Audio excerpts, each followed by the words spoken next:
Hi guys, നമ്മളിന്ന് ബില്ലുവിൻ്റെ വീട്ടിൽ കൊണ്ടുവിടാൻ വേണ്ടി പോവാണേ. ബില്ലുവിൻ്റെ അമ്മയും വൈകുന്നേരം ആകുമ്പോൾ ഞങ്ങളെ വീട്ടിൽ വരും. അന്നേരം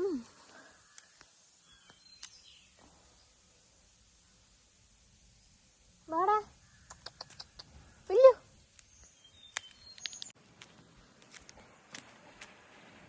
അപ്പം എന്നോട് എൻ്റെ അമ്മ പറഞ്ഞു ബില്ലുവിൻ്റെ വീട്ടിൽ കൊണ്ടുവിടാൻ വേണ്ടിയിട്ട്.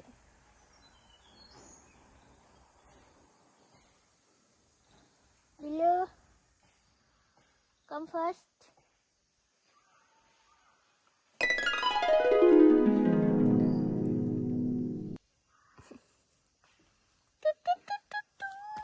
വാ ഓടിക്കോ. വീടെത്താനായി. നടക്കടാ.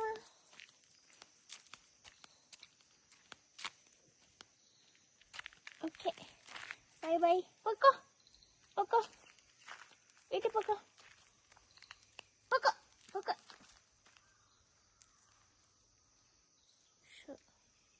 ബില്ലുവിൻ്റെ വീട് അങ്ങോട്ട് പോകണം.